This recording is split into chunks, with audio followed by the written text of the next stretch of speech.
Então, quinta-feira, final de semana tá aí. Amém. Aleluia. Amém. Final de semana promete não ter chuva. Já é bom, né? Tá bom. Amém, senhores? Então, vamos começar orando, amém? Se estiver sentindo o coração, abaixe sua cabeça, feche seus olhos, respire fundo, você vai falar com o Altíssimo dos Altíssimos, amém? Senhor, em nome de Jesus, queremos ser gratos a Ti, Pai, em nome de Jesus, em nome do Teu santo e poderoso Filho, porque o Senhor é muito bom, porque o Senhor tem alcançado as nossas vidas e nos tem dado, Senhor, uma nova maneira de ver, de enxergar, não apenas os problemas, mas as grandes coisas que o Senhor tem feito desde o nosso nascimento. Houve um tempo em que éramos cegos e ingratos, Deus. Mas hoje, Pai, graças ao Senhor, temos uma noção muito maior da Tua atuação em nossas vidas. Porque não tem um de nós aqui, Senhor, que não teve um livramento de morte em suas vidas. O Senhor nos protegeu, o Senhor nos guardou e o Senhor nos trouxe até aqui, nesse exato momento, para que pudesse comunicar a nós coisas tão profundas como as que estão escritas na Tua Palavra. Então, em nome de Jesus, eu oro pela vida dos irmãos que aqui estão escutando. Eu oro pela minha vida, que não tem nada diferente, Senhor. Pelo contrário, somos todos iguais. Eu oro principalmente pela Tua presença nesse lugar, porque se o Teu Espírito não estiver aqui, Senhor, não tem motivo nenhum para nenhuma reunião humana acontecer. Mas que se Teu Espírito, Senhor, derramar sobre nós sabedoria, percepção, entendimento e tirar a escama dos nossos olhos, o sucesso é garantido, Deus. Então nos dá o sucesso do relacionamento com o Senhor, Deus.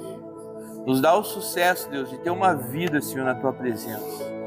Nos dá o sucesso, Pai, de herdar a eternidade junto a Teu Filho Jesus Cristo e poder viver a plenitude da vida maravilhosa que o Senhor tem para nós. Então, em nome de Jesus, é o que te pedimos e agradecemos essa manhã, sabendo do Teu interesse sobre as nossas vidas. Em nome de Jesus. Amém, senhores? Então, eu queria que os irmãos abrissem em Hebreus 12, o livro sem dono. Hebreus 12. Não sabemos quem escreveu o livro de Hebreus, mas acreditamos que tenha sido Paulo. Hebreus 12, do 1 ao 3, para iniciar um pouco, gente, essa conversa nossa pela manhã. Hebreus 12. Esse texto é muito profundo, viu, irmão? Se você estiver disposto a perceber ele, refletir sobre ele. Ixi, Alex, perdeu a Bíblia. Pelo menos não perdeu. Hebreus 12. Hebreus 12. E aí, seu Zé, como é que foi a noite de sono? Então tá bom, isso é importante, que bom. Tá dormindo bem ultimamente? Apaga, acorda só no outro dia. Tá bom, isso é bom. Amém, irmãos? Posso ler? É Hebreus 12, isso, do 1 ao 3. Amém? Eu vou fazer a leitura de modo bem tranquilo para que a gente possa entender. Portanto, também nós, uma vez que estamos rodeados por tão grande nuvem de testemunhas, livra-nos de tudo que nos atrapalha e do pecado que nos envolve, e corramos com perseverança a corrida que nos é proposta, tendo os olhos fitos em Jesus, autor e consumador da nossa fé. Ele, pela alegria que lhe fora proposta, suportou a cruz, desprezando a vergonha, e assentou-se à direita do trono de Deus. Pense bem, naquele que suportou tal oposição dos pecadores contra si mesmo, para que vocês não se cansem nem desanimem. Esse texto é extraordinário, irmãos. É extraordinário porque ele já começa nos lembrando de uma coisa muito interessante. Que nesse mundo chamado Terra, existe uma nuvem imensa de testemunhas.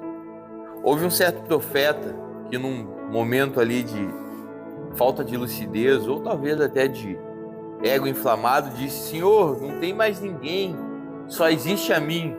Deus só olhou, vou dizer que olhou, né? Mas Deus comentou com ele: ei, relaxa, tenho mais 7.000 na caverna, igualzinho a ti, talvez até melhor.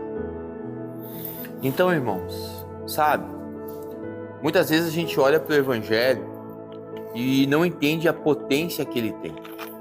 Se ele não fosse algo extraordinário, o Filho de Deus, e o versículo fala um pouco mais à frente, não tinha se proposto, na esperança de algo extraordinário que iria acontecer, ele não teria se proposto a vir até a terra e ir para a cruz. E o versículo nos aconselha a refletir exatamente sobre isso. Porque hoje você tem testemunho. E eu vou iniciar falando sobre o nosso programa, nossa questão terapêutica. Hoje nós temos aquelas testemunhas. Nós temos aqueles homens que provam que é possível. Isso eu estou falando no quesito terapêutico. Só sobriedade.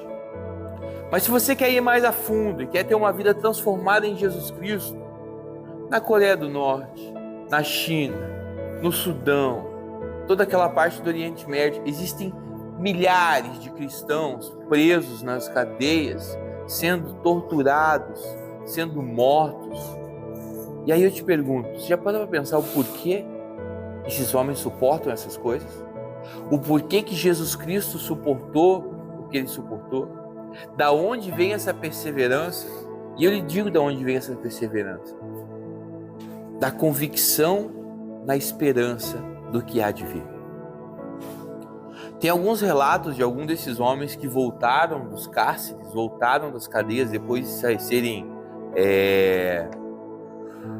serem torturados e presos, e eles dizem que eles sentem saudades da cadeia, porque foi o tempo que eles estiveram mais próximos da pessoa de Deus.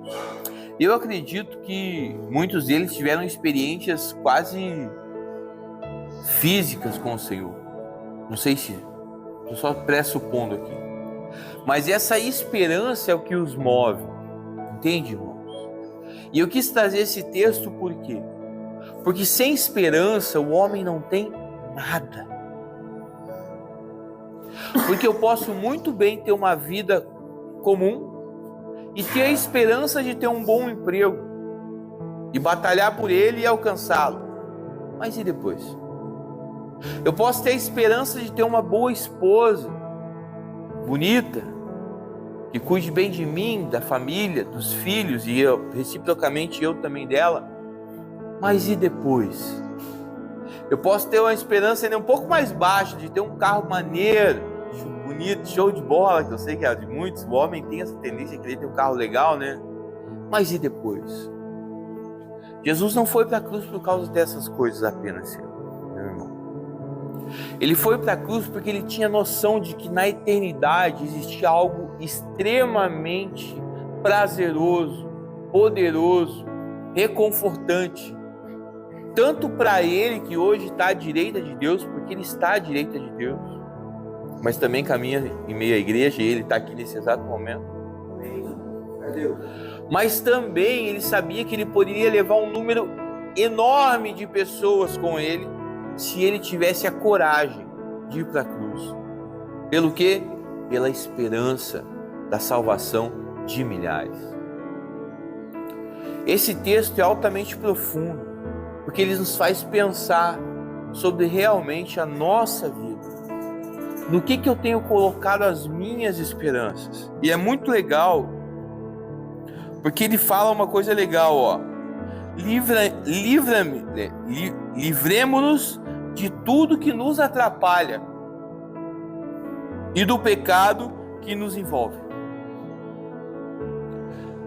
Muita coisa às vezes nos atrapalha nessa percepção de esperança.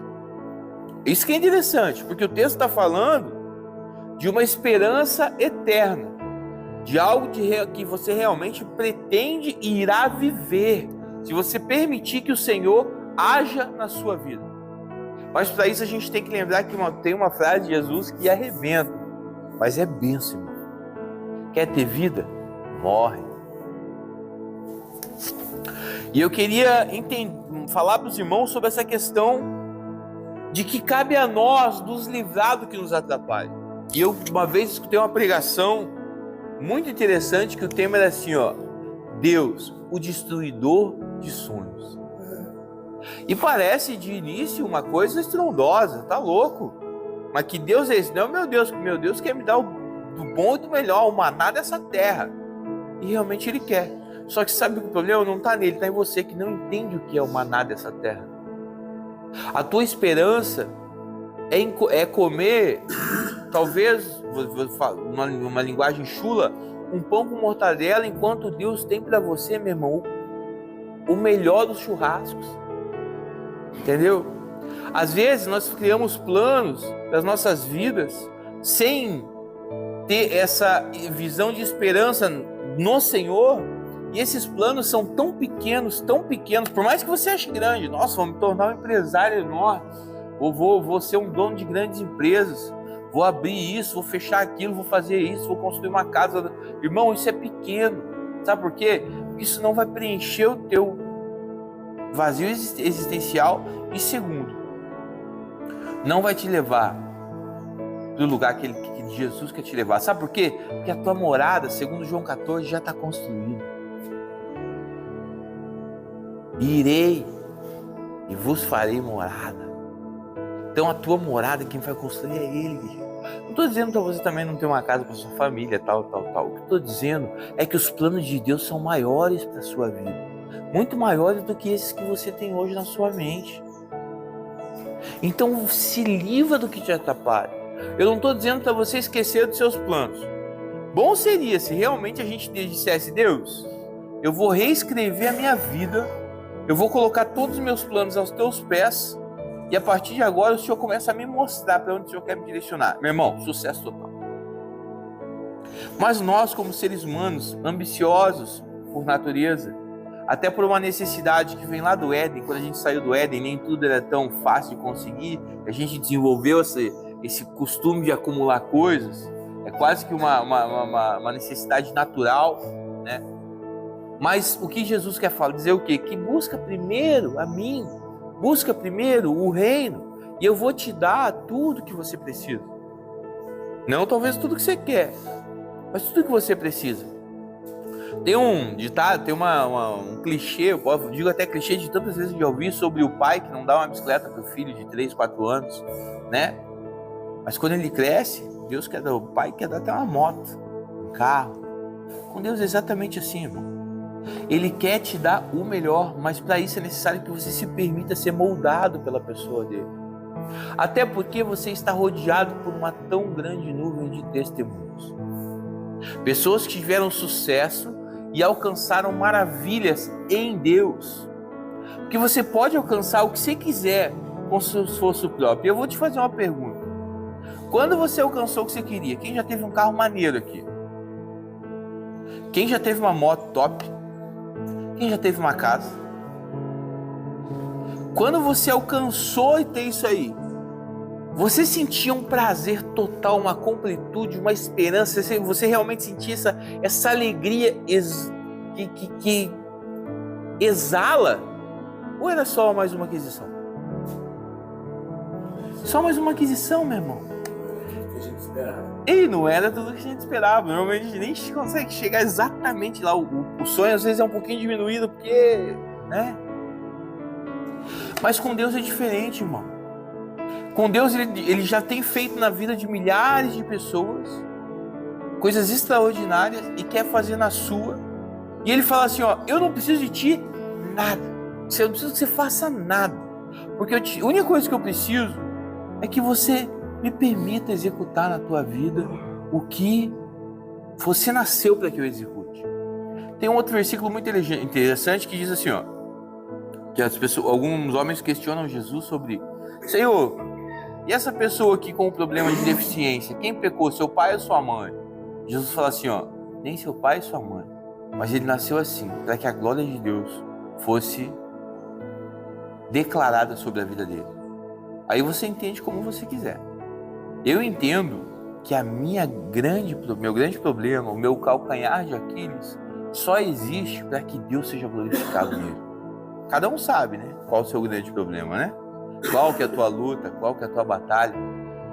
E vou te falar, já temos testemunhos aqui entre nós, na própria comunidade, de pessoas de grande sucesso, que estão de pé há 10 anos, 12 anos, e têm sido altamente abençoados por Senhor, com casa, esposa, filhos. Será que esses caras correram atrás? Ou será que foi de forma natural? Ou será que Deus simplesmente abriu portas? Porque eles estavam na presença dele.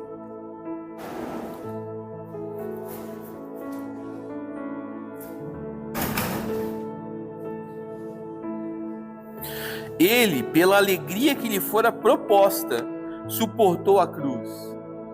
Alegria proposta. Não que a alegria que ele já vivia. Porque quando Cristo viveu nessa terra, meu irmão, ele teve bons momentos. Mas a Bíblia diz que ele aprendeu a obediência por intermédio das dores. Então, meu irmão, foi pancada. Foi pegada. O que Jesus passou aqui? Mano, e lembra de uma coisa? Ele era Deus, velho. Nós somos homens. A Bíblia declara que somos grãos de areia, gotas no balde. Não estou dizendo que a Bíblia coloca a gente como um nada, mas é mais ou menos isso. É interessante porque a Bíblia fala assim, ó, tu é um nada, mas tu é extraordinariamente a obra maravilhosa do Senhor. E o que diferencia entre ser um nada e ser a obra maravilhosa? Teu relacionamento com Deus. A parte da tua vida que você entrega para que Ele se transforme. Então seja a maravilha da glória de Deus. Gálatas 6:9 diz assim, irmãos: e não nos cansemos de fazer o bem, pois no tempo próprio colheremos, se não desanimarmos. Vou ler de novo. Gálatas 6:9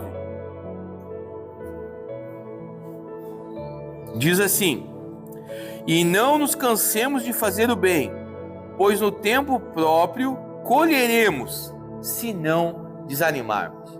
Sabe, irmãos, nesse lugar aqui, ó, que eu costumo dizer que é um lugar de bênção, não é por causa da minha condição de hoje, mas desde o primeiro dia que eu disse aqui, eu já disse no último devocional, que eu lembro exatamente quando eu estava naquela mesa e tomei um suco de manga, eu olhei para aquele suco de manga, chorando e falei, cara, às vezes eu estava na rua lá, trabalhando, ralando, e eu não tinha condições financeiras de comprar um suco de manga.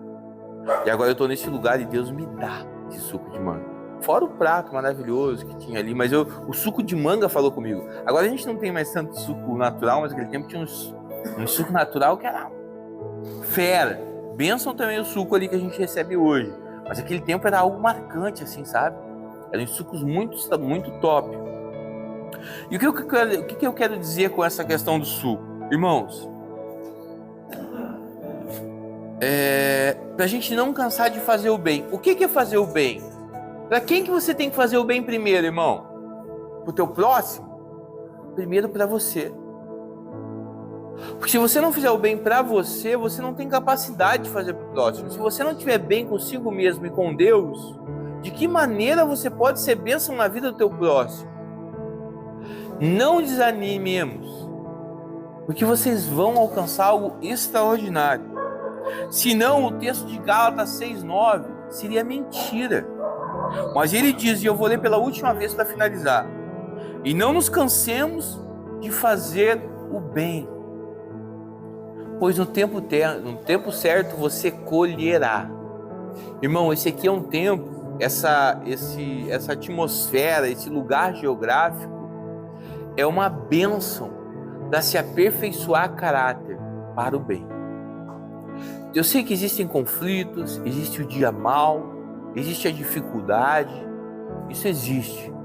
Mas se você se firma na palavra e nas promessas do Senhor, meu irmão, no dia mau, se você ler Gálatas 6:9 e deixar que esse texto fale com você, meu irmão, o teu humor tem que mudar da água para o vinho.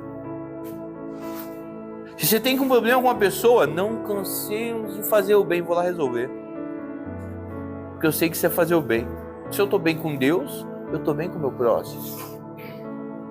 Mas eu sei que tem altos e baixos, dia bom, dia ruim, então só para lembrar os irmãos.